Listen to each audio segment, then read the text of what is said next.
Salut, c'est Thomas de Polyworkshop. Aujourd'hui, une vidéo un petit peu différente des tests que je fais d'habitude autour des imprimantes 3D. Vous voyez que je suis en présence de cartons de Prusa et vous l'avez vu dans le titre, je veux découvrir, vivre l'expérience Prusa. Pourquoi je vous parle de ça? Donc Prusa est une vieille marque, c'est vraiment une des plus vieilles marques à l'heure actuelle du monde de l'impression 3D filament, orientée depuis le début vers les hobbyistes, les passionnés, avec une très grosse base, on va dire, open source. Ils quand même sont très attachés là-dessus, autant au niveau de la machine qu'au niveau du logiciel. Et c'est une marque, je n'ai jamais testé une seule Prusa, je n'ai jamais eu de Prusa entre les mains. Alors j'en ai vu de près ou de loin, mais en tant qu'utilisateur, c'est quelque chose, je n'ai jamais utilisé ces machines-là. Et alors d'un côté, je trouvais ça dommage pour ma propre expérience, mais aussi j'ai régulièrement des questions sur quelle machine acheter, et puis Prusa, qu'est-ce que tu en penses? Mis à part parler de la réputation de la marque, c'est quand même assez compliqué. Alors oui, la marque a une très bonne réputation, que ce soit autour de la partie logicielle, mais aussi au niveau de la partie matérielle, avec des choix justement d'évolution des machines, tout ça. Donc, je le sais, je le connais, je l'entends, je le lis, mais je ne l'ai pas vécu. Et bien sûr, je voudrais voir si l'expérience est là. Et je n'avais pas de contact avec Prusa, donc je remercie au passage Carlos 3D, Isidon et Technapa, donc ces autres chaînes YouTube, qui m'ont passé le même contact en fait chez Prusa. J'ai eu un super échange avec eux et ils jouent jeu, voilà, donc de m'envoyer les machines, donc bien sûr gratuitement, donc je les remercie franchement sur ce point-là, et aussi d'assumer le fait que je vais tester cette expérience et voir si la hype est au rendez-vous, si je suis super content des machines, ou alors c'est la grosse déception. Donc j'ai vraiment carte blanche, alors c'est ce que j'aurais demandé de toute façon, mais vraiment voilà, ils jouent le jeu, ce qui fait que vous aurez mon retour. Alors au sein de deux vidéos, la première vidéo, donc celle-là, est plutôt sur la partie découverte avec le montage. Et oui, je fais l'expérience jusqu'au bout. J'ai demandé à voir la version en kit, qui est moins chère. Pourquoi? Parce que je me dis qu'un professionnel prendra sûrement la version toute faite, mais un hobbyiste, un passionné, ou les gens qui ont peut-être un peu moins de moyens, iront sur la version en kit. Et ça se fait plus des machines en kit. Et voilà, c'est de mettre à votre place. Ça me paraissait vraiment super important. Voilà, donc vivre vraiment ce montage, la partie logicielle, donc tout l'écosystème avec aussi au passage la plateforme Printables, avec leur slicer, faire découvrir toute cette partie-là, donc du montage jusqu'à la partie des premières impressions. Et vous aurez une autre vidéo beaucoup plus tard, peut-être dans plusieurs semaines, voire plusieurs mois, avec un retour beaucoup plus à froid de la machine, avec pas mal d'impressions, me mettre dans un cadre autant hobbyiste que professionnel, et donc faire un retour beaucoup plus complet sur la machine. Donc voilà un petit peu sur le programme. Bien sûr, comme d'habitude, vous avez toutes les informations en description de la vidéo, n'hésitez pas à aller les voir, n'hésitez pas à cliquer sur les liens, ils sont affiliés comme d'habitude. Si par exemple vous voulez acheter la machine, cliquez dessus, ça va aider la chaîne, ça ne changera pas pour vous, en fait rien pour vous tout simplement. Vous avez les commentaires, n'hésitez pas aussi à me faire votre retour sur la marque Prusa, sur ces différentes machines, me poser vos questions, j'essaierai d'y répondre bien sûr le plus possible. Vous pouvez aussi vous abonner, on va dire, à souscrire à la chaîne, c'est aussi un moyen de la supporter. Et puis, trêve de blabla, on va attaquer le montage de cette Prusa. Alors j'ai tout sorti du carton principal, il y a quand même beaucoup d'autres cartons, vous voyez. Alors ce qui est quand même bien, c'est que vous avez sur chaque carton des étiquettes avec des numéros, il y a un QR code, alors peut-être que c'est interne, je n'en sais rien, mais c'est plutôt voilà bien organisé. Vous avez en prime bien sûr la petite clé USB que je vais voir le contenu, il y a sûrement peut-être le PDF, enfin bref les instructions de montage. Vous avez aussi le petit 3D Printing Handbook qui est un petit guide pour l'impression 3D filament avec la machine. Alors c'est plutôt un guide global, c'est pas le manuel de l'imprimante, j'insiste bien. Et vous avez aussi en prime les petits bonbons Haribo, et ça franchement je trouve ça relativement cool. Je pense qu'on aura besoin un petit peu de sucre pendant le montage avec tous ces éléments là. Alors le truc que je n'ai pas dit avant, les cartons, l'emballage c'est super lourd pour une petite entre guillemets Core XY. Je trouve ça assez intéressant, et notamment la base métallique et le gros carton qui se trouve en dessous. Franchement lui il est particulièrement lourd, donc voilà, on va voir un petit peu tout ça.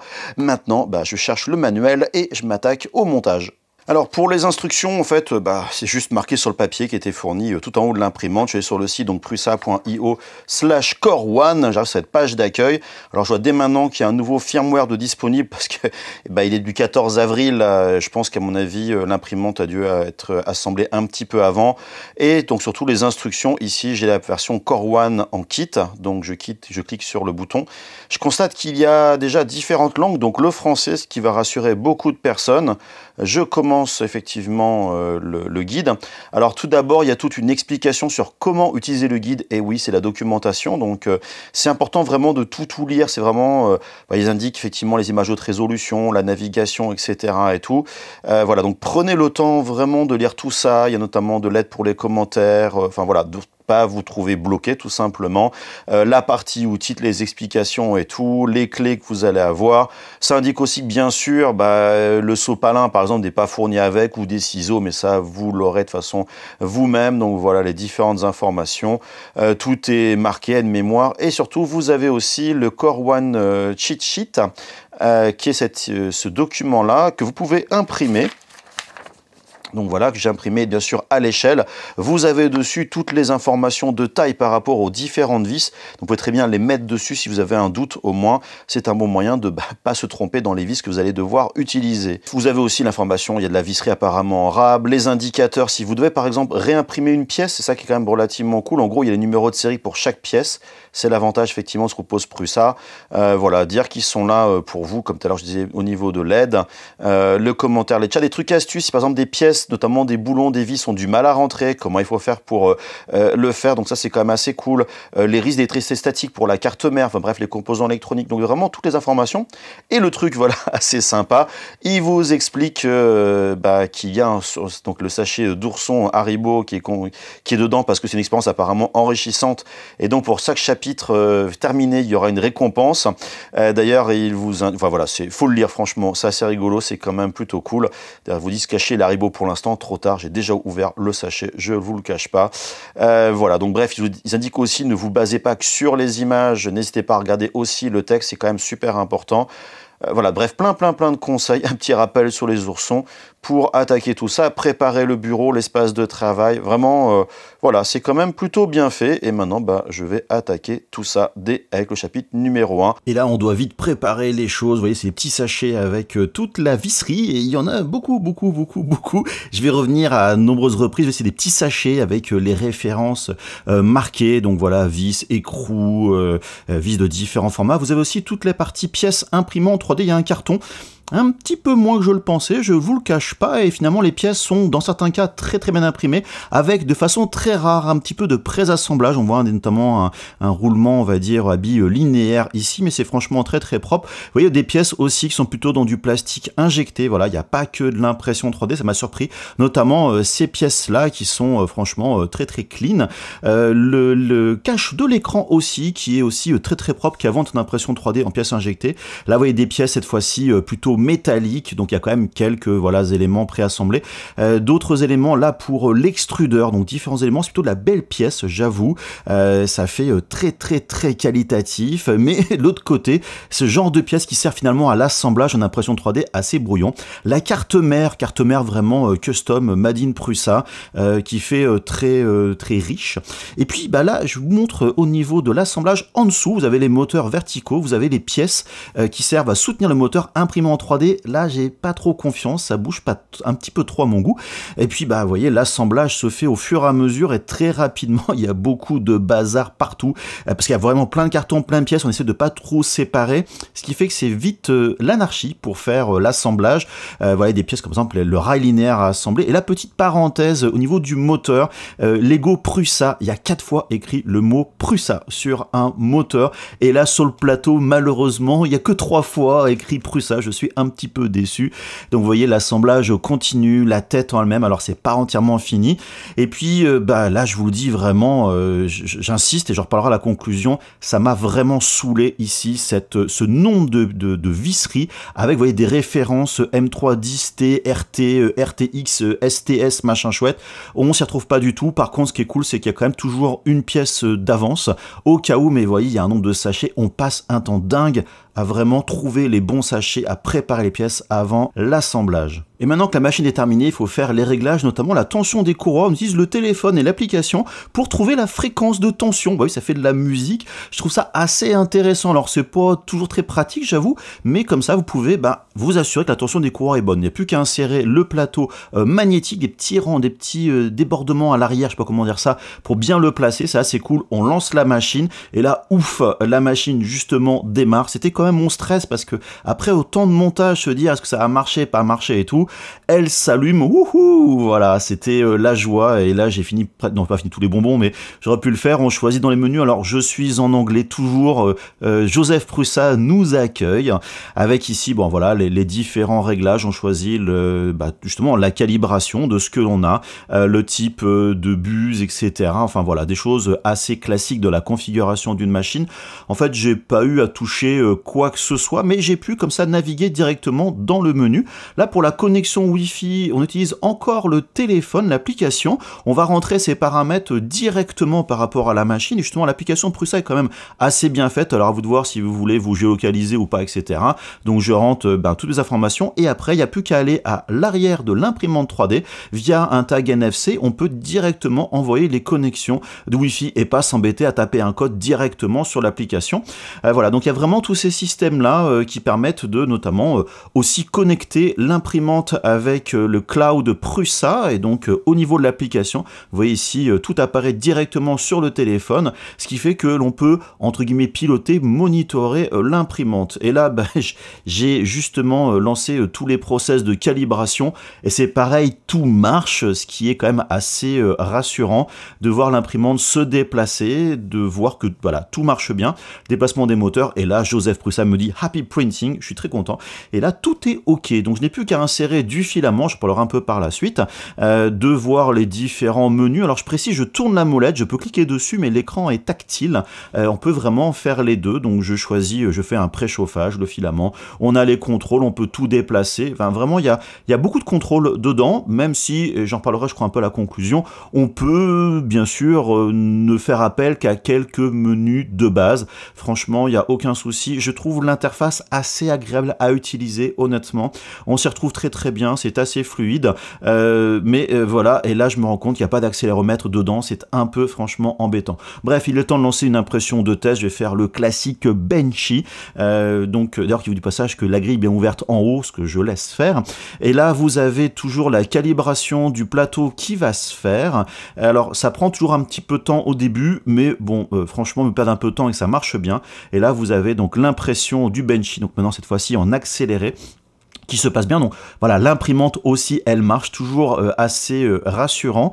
Alors vous voyez, ça tient bien sur le plateau, ça enlève assez facilement. Au niveau de la qualité d'impression, je vous avoue que j'étais un petit peu déçu au premier coup d'œil. Alors c'est une impression rapide, d'accord, je sais bien que c'est pas forcément le plus top, mais j'ai vu un petit peu mieux en termes d'impression. Alors forcément, j'ai aussi vu pire. La première couche est plutôt nickel quand même. Vous voyez l'arrière, il y a un peu de surplomb, les coutures sont mal placées, voilà, j'étais un petit peu étonné.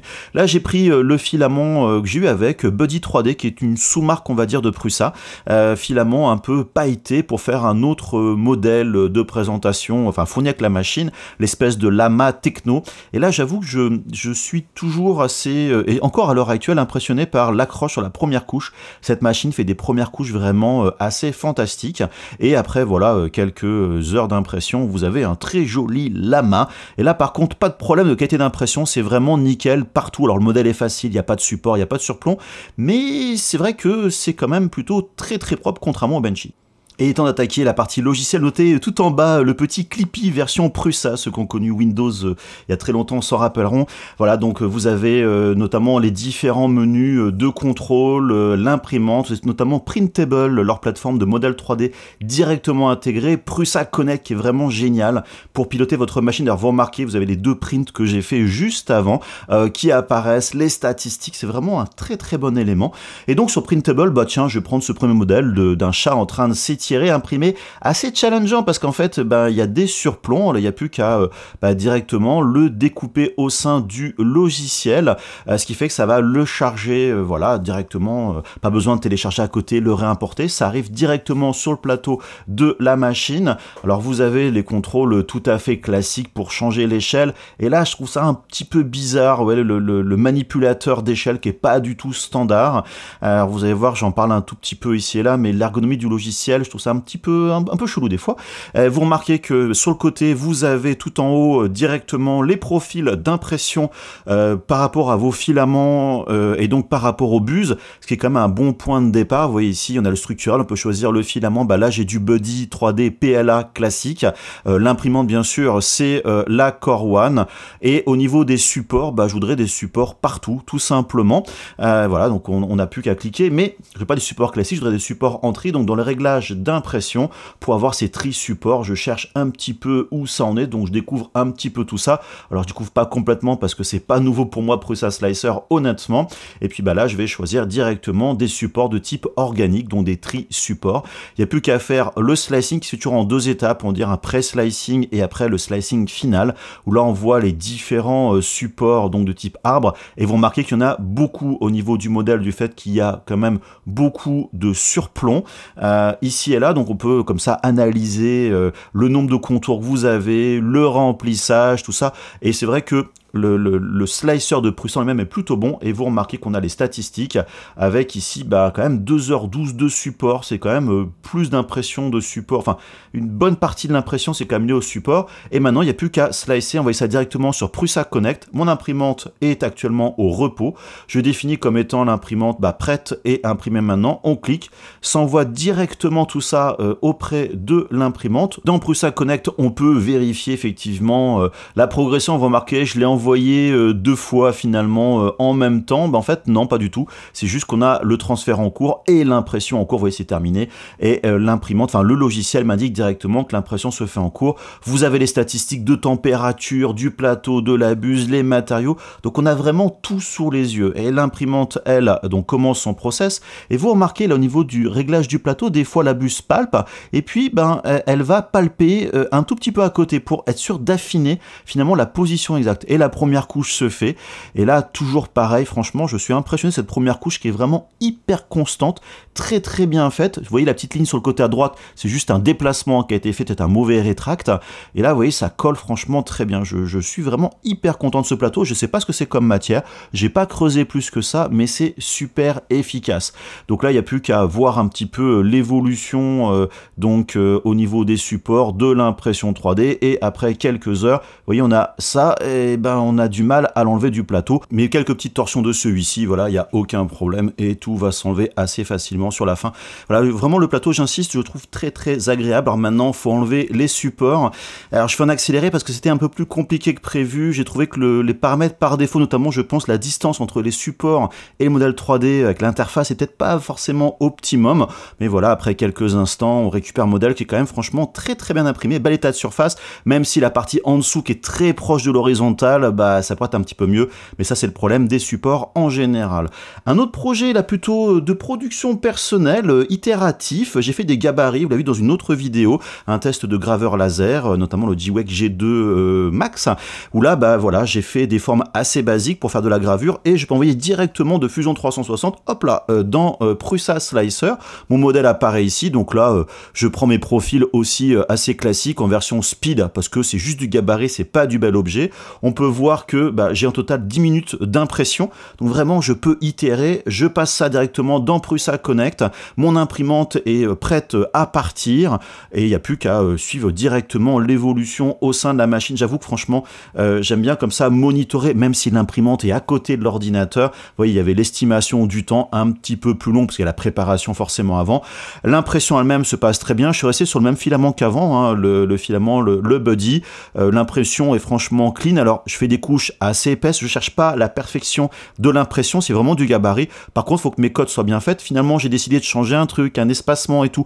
J'ai relancé une impression en ayant changé mon design dans Fusion 360 avant. Donc je fais comme ça des allers-retours, je vérifie et je perds pas de temps. Et ça, j'avoue que c'est très agréable. Donc voilà le résultat. Le print, il est vraiment nickel.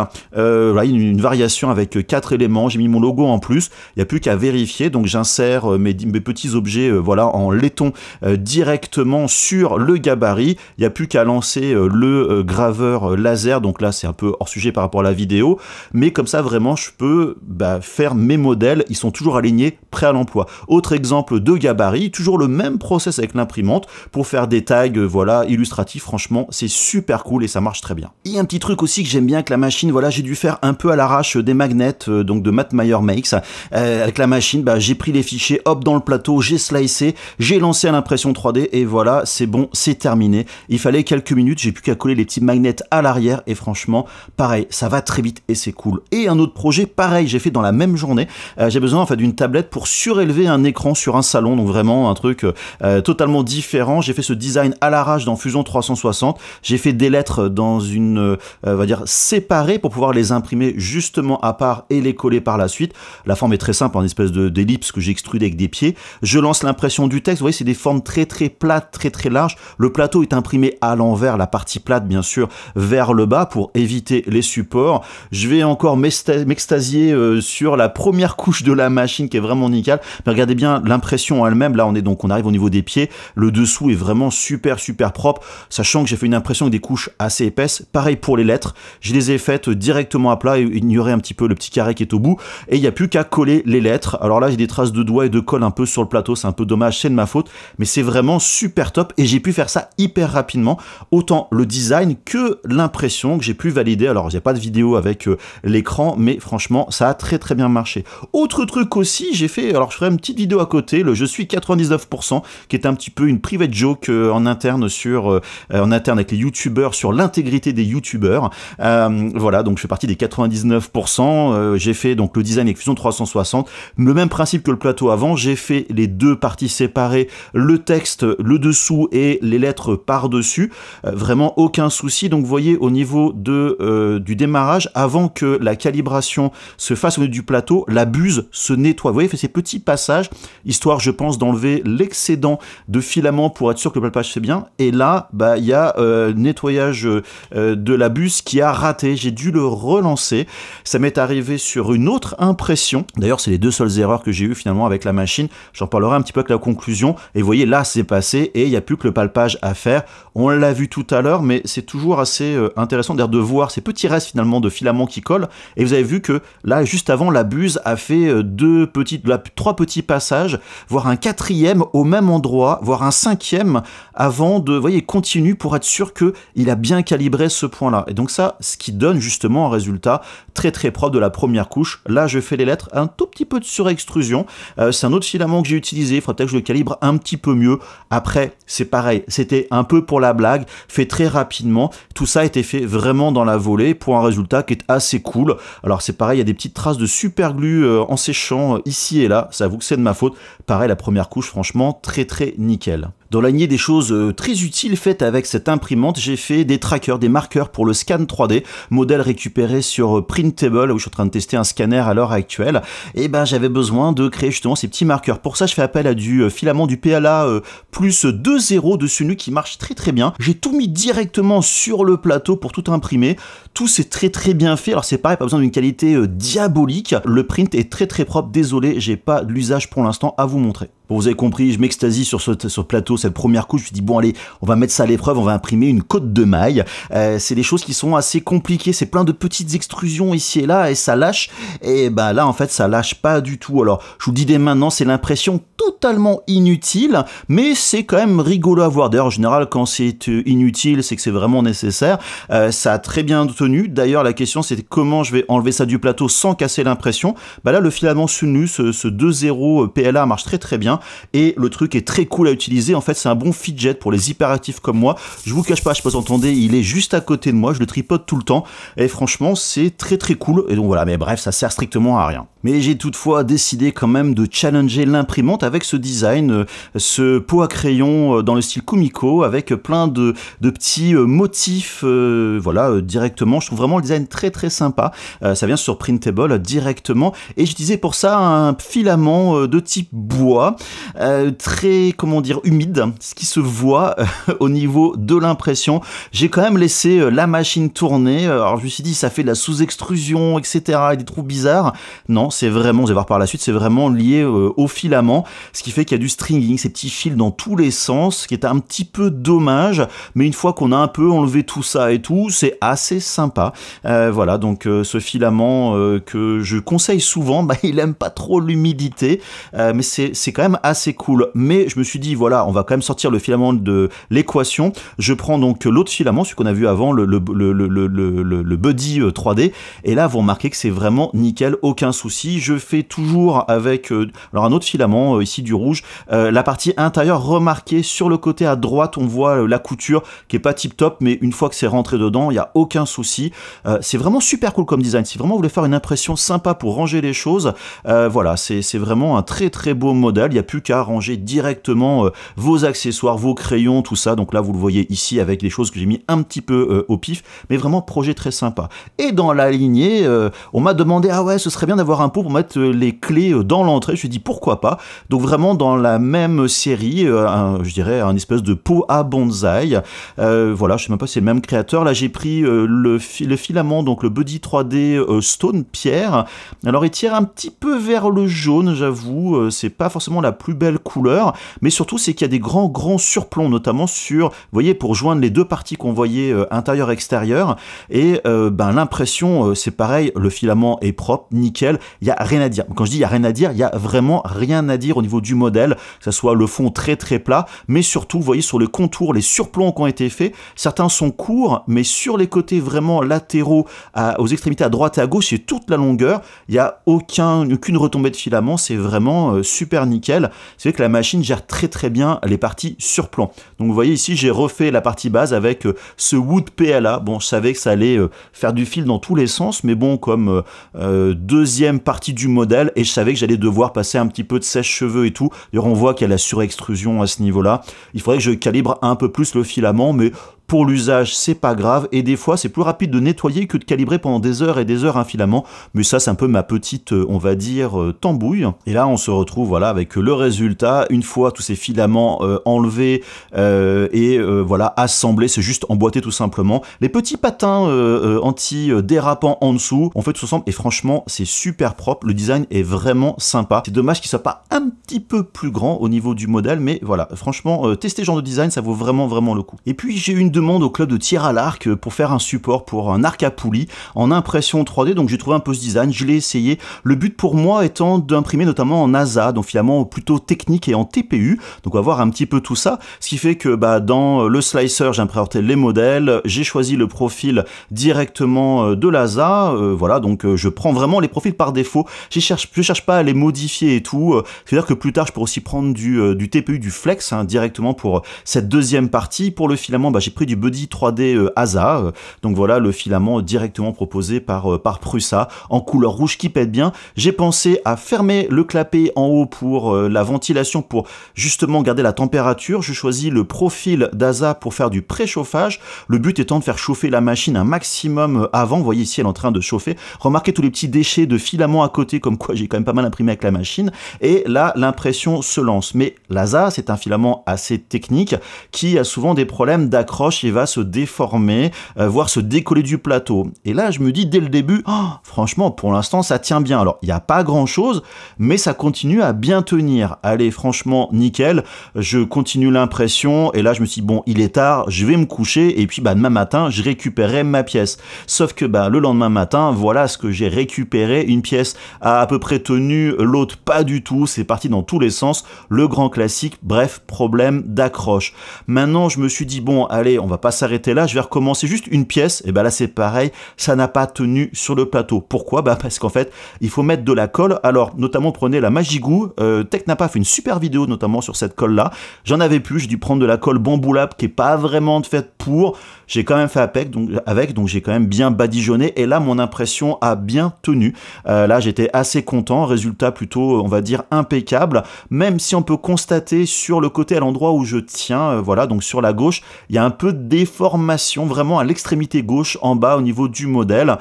Voilà, bon bref, j'ai décidé de changer un peu tout ça, retour dans le slicer, et j'ai modifié les paramètres pour rajouter notamment une bordure autour de mon modèle, tout autour, histoire d'augmenter la surface d'accroche, autant à l'intérieur et à l'extérieur du modèle. On voit ici, et vous remarquez, il y a des petites tiges qui font un peu office de support, et en fait c'est ça qui n'avait pas tenu sur la première impression, et là nickel, aucun problème entre la colle et justement ces contours, ça a marché nickel. Maintenant il n'y a plus qu'à imprimer le TPU, franchement il est très vieux, très humide, mais c'est pas grave, je l'ai laissé comme ça, et ben ça a marché nickel. Vous voyez un peu de stringing, je l'ai enlevé ici et là, mais pour l'usage aucun problème, un peu de difficulté à décoller ça du plateau, mais bon franchement aucun problème, vous voyez c'est bien flex, aucun souci, ce qui fait que l'imprimante a très bien marché à ce niveau-là. Il n'y a plus qu'à faire l'assemblage directement. Vous voyez ici ce petit renfort pour la partie, un coin à l'intérieur, et voilà le résultat, une petite vis pour tenir l'ensemble. Résultat impeccable. Ça n'a pas encore été testé au moment où j'enregistre justement cette vidéo, mais il n'y a pas de raison que ça marche pas. Vous voyez, l'emboîtement se fait, et surtout ça va résister aux intempéries extérieures parce que c'est de ça, donc franchement c'est plutôt cool. Et enfin, un dernier petit projet très dans le design itératif, j'ai besoin d'un support pour stabiliser un de mes petits trépieds, Design Fusion 360, importé directement dans le slicer. Je prends le profil par défaut avec toujours le Sunnu PLA. Le profil d'ailleurs est proposé directement au niveau du slicer, ce qui est cool. Il n'y a plus qu'à slicer, à envoyer. Vous voyez, mon Sunnu, il est directement présent, ça c'est vraiment top. Il n'y a plus qu'à passer dans Prusa Connect. Voilà, vous avez l'impression qu'il est envoyé directement à la machine. Vraiment, je parle beaucoup de Prusa Connect parce que c'est vraiment un super outil. Vous voyez, il y a les statistiques, etc. Pour chaque élément. Donc pour les gens qui ont un usage professionnel, c'est vraiment top. L'impression en elle-même, zéro souci. Mais bon, maintenant, vous commencez à être habitué. C'est pour ça, j'en parle à la conclusion, je m'appuie beaucoup en fait sur cette machine. Vous voyez, les résultats, ça pourrait être un peu mieux, mais c'est pas grave, c'est du rapide, je m'en fiche. J'ai mis les petits tampons antidérapants et vous voyez directement, j'ai mon trépied qui s'accroche bien dedans, qui glisse pas, qui bouge pas. Et ça, c'est vraiment cool. Allez, on va attaquer un petit peu mon avis sur cette Prusa Core One et je finirai sur mon expérience Prusa dans son ensemble. Sortez un petit peu le popcorn car j'ai pas mal de choses à dire, y compris un peu sur la concurrence, voilà, un peu de géopolitique aussi à certains moments. Et spoiler alerte, je vous le dis, voilà, dès maintenant, franchement, bonne expérience Prusa. Et on commence par le montage, voilà, que j'ai la version en kit, j'en ai parlé à plusieurs reprises, mais voilà, il y a énormément de références, de vis, de petits accessoires associés, voilà, donc souvent avec des changements mineurs d'une vis à une autre, d'un écrou à l'autre, voilà, beaucoup de temps à trouver le bon sachet, et en plus, les sachets, on prend les vis et les éléments, ça a des noms techniques avec une fois juste une petite lettre en minuscule de différence. On doit être très attentif et je pense que le nombre de références pourrait être sacrément réduit et donc simplifier le processus de montage.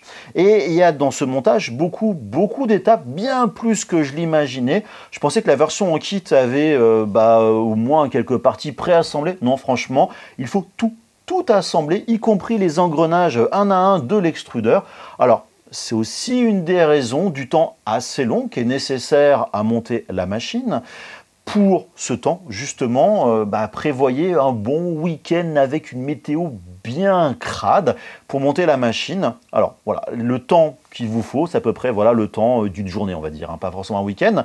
Moi, ça m'a pris 11h26 minutes pour tout le montage, et c'est quand même pas la première machine que je monte, ou m'obliger à que je monte aussi, puis rajouter une petite heure de calibration et de réglage. Ce qui fait que le coût entre la version en kit et la version montée, vraiment la différence, 300 € quand même de différence, au final, quand on voit le temps que ça implique, c'est assez justifié. Par contre, si vous êtes un professionnel et que pour vous, le temps, c'est de l'argent, eh ben, vous ne posez pas la question, prenez la version assemblée directement. Il y a quand même toutefois un gros avantage à la version en kit, vous comprenez bien plus le fonctionnement de la machine et vous aurez potentiellement bien plus de facilité à la réparer en cas de problème. Et justement, ce qui m'a assez étonné, c'est que dans le montage de la machine, j'ai vu beaucoup de pièces métalliques et peu de pièces imprimées qui sont franchement en minorité.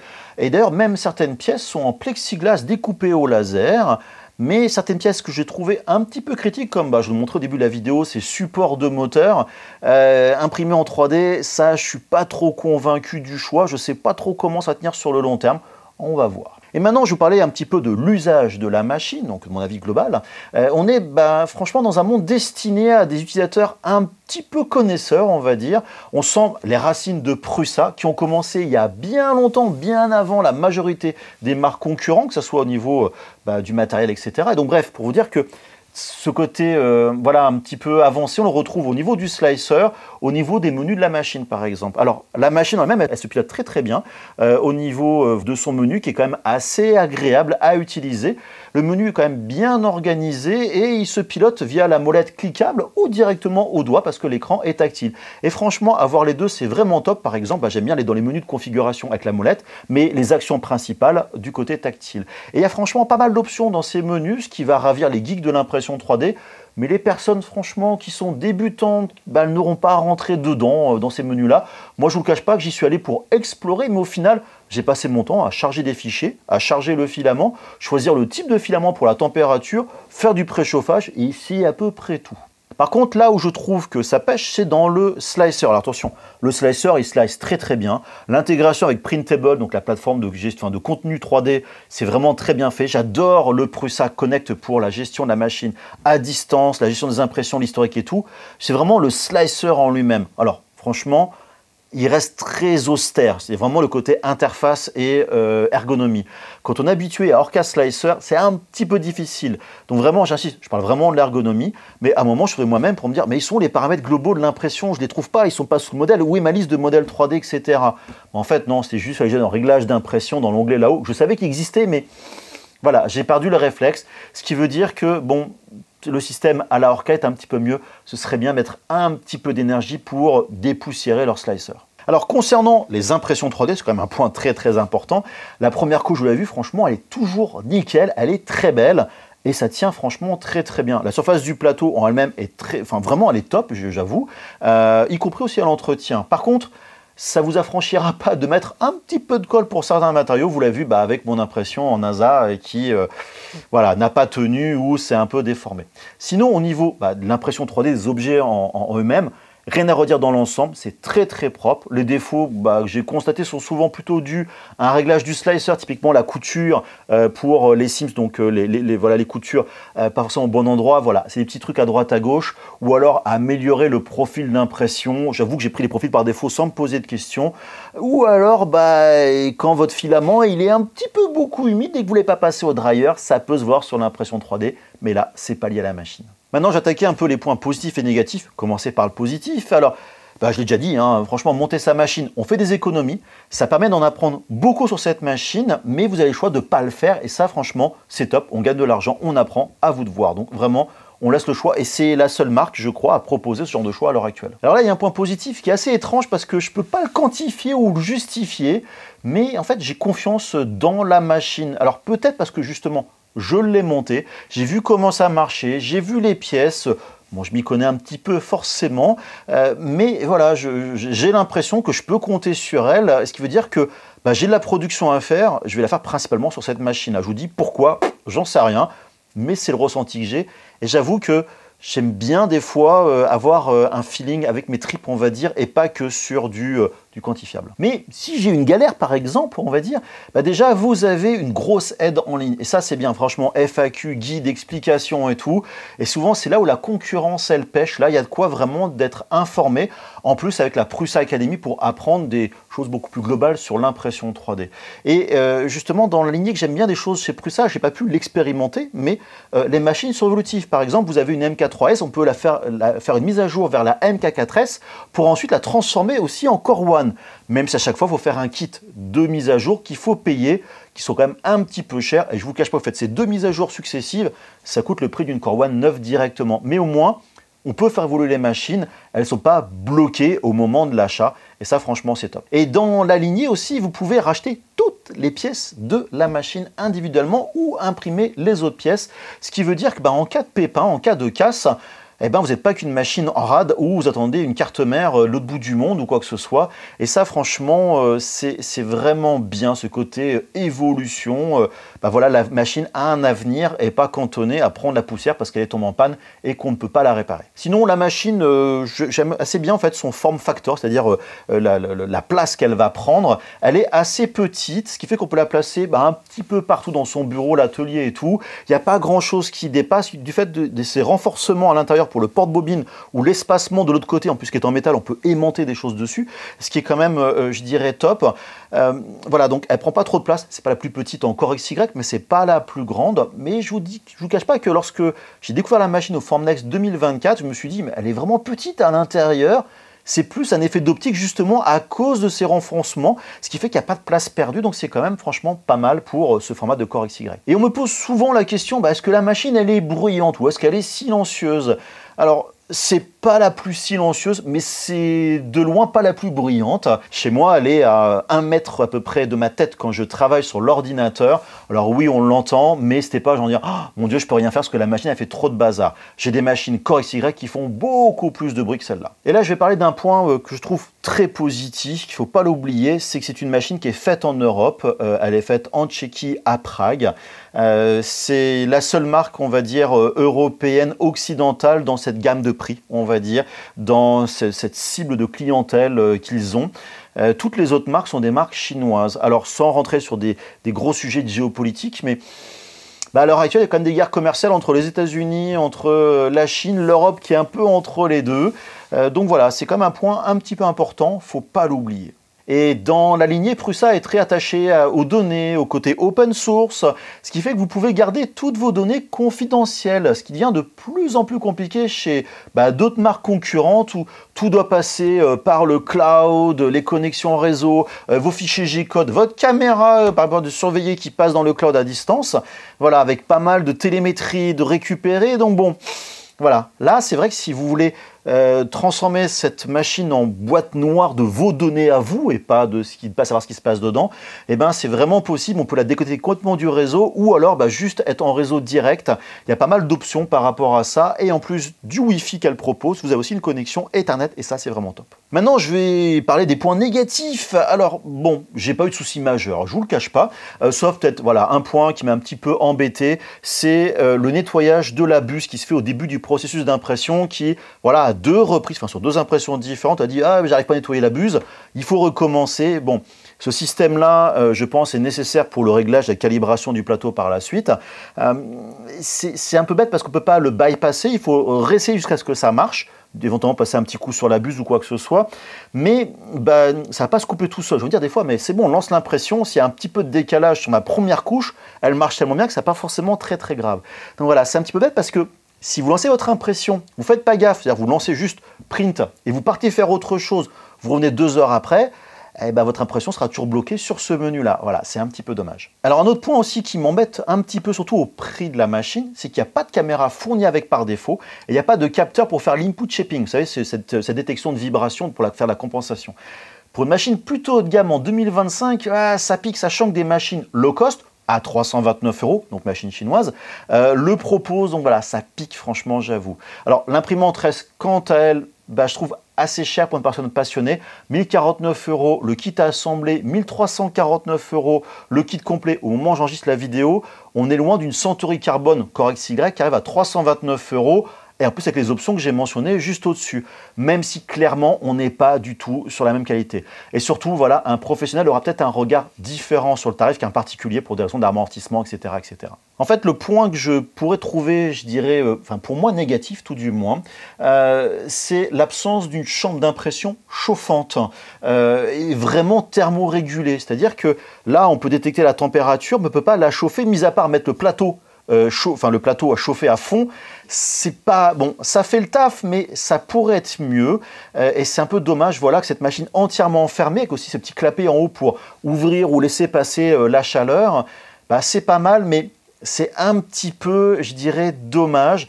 Voilà, surtout que maintenant, on a de plus en plus de matériaux techniques qui sont abordables, qui sont plus simples à imprimer, mais certains, effectivement, il faut pouvoir être dans un caisson entièrement confiné, ce qui veut dire que j'aurais peut-être tendance, pour certains matériaux techniques spécifiques, à plutôt aller vers la K2+ de Creality que j'ai, qui propose un caisson thermorégulé que la Core One. Et en plus, les deux machines sont au même prix. D'ailleurs, un autre point qui va dans le même sens, la machine est livrée avec une buse en laiton, ce qui empêche par défaut de faire de l'impression de matériaux abrasifs, typiquement chargés en fibre de carbone ou fibre de verre. Ce qui est quand même dommage parce que voilà, des matériaux abrasifs maintenant, on en a de plus en plus.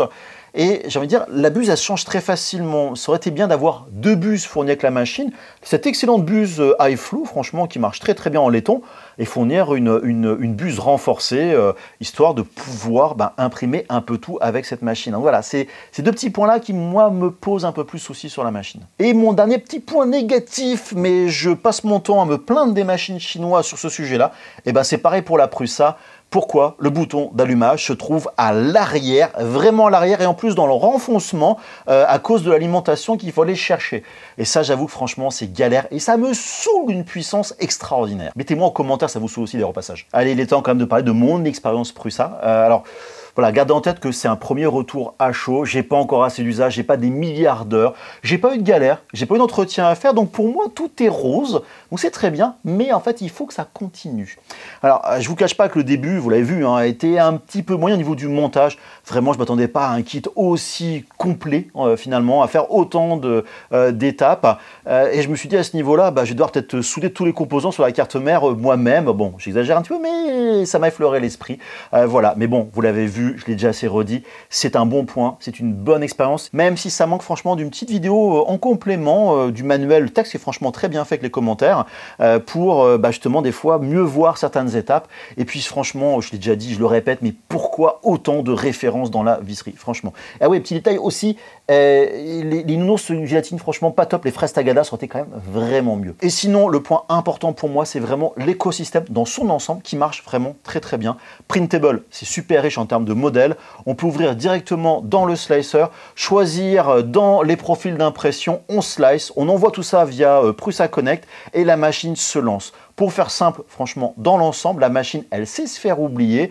et j'aime particulièrement ça parce que pour moi, le plus important, c'est d'avoir mon résultat entre les mains. J'ai une idée voilà, en tête, je la modélise rapidement, mais en fait, je vais avoir mon impression finale le plus possible entre mes mains et ça, vraiment, ça marche. Je l'ai fait à plusieurs reprises, donc certains projets de cette vidéo, ils sont vraiment tirés de ce concept-là.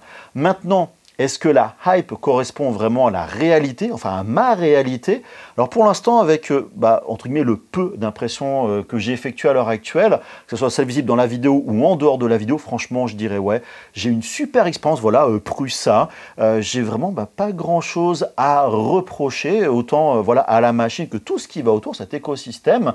Même si je peux parler des autres machines Prusa, voilà, de la marque.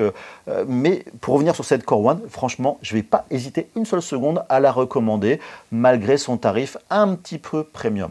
Et puis sinon, j'ai tendance quand même des fois à dire, voilà, par rapport au prix premium, acheter chinois, acheter deux fois. En gros, on n'achète pas cher des machines chinoises, mais au final, dans bien des cas, on en a pour son argent. Même s'il faut être très transparent, ces dernières années, dans le domaine de l'impression 3D, les choses se sont vraiment améliorées. Mais là, ici, on achète européen, on paye certes le prix, mais on sent franchement la différence. Ce qui veut dire que si vous êtes quelqu'un qui veut s'investir dans l'impression 3D, en faire un job, compter donc sur la machine, voilà, je pense que l'expérience Prusa est quelque chose de très intéressant. Alors ouais, il y a de la concurrence de Bambu Lab par exemple en face, et Prusa s'est bien fait secouer à mon avis par ce nouveau concurrent. Ils doivent continuer à se faire secouer un petit peu et ils doivent obligatoirement bien avancer pour ne pas disparaître. Je ne vous cache pas que j'ai moi-même du Bambu Lab, alors ouais, ça marche très bien, mais il y a quelque chose au fond de moi qui me dit que mes données, franchement, c'est important. Faire marcher la seule entreprise européenne, c'est aussi pour moi relativement important. Et c'est pas du chauvinisme européen, c'est avant tout Parce que voilà, ça marche quand même et franchement, ça marche très bien. Et là, je vais faire un petit peu, je vais ouvrir la parenthèse géopolitique, politique, on va dire, autour de cette imprimante-là, mais surtout, enfin pas celle-là, mais on va dire Prusa, mais aussi de la concurrence. J'ai mentionné Bambu Lab il y a quelques instants. Je voudrais revenir un petit peu là-dessus. Vous allez me dire, à juste raison, Thomas, tu m'as dit, ouais, l'écosystème de Prusa, c'est génial. Tu vas sur leur plateforme en ligne de modèle 3D, tu mettre dans le slicer, et puis tu slices, tu as les bons profils, et puis tu imprimes et ça marche tout seul. Mais tu sais que Bambu Lab, ils font exactement pareil. Oui, je sais que Bambu Lab fait exactement pareil. Je le fais moi-même.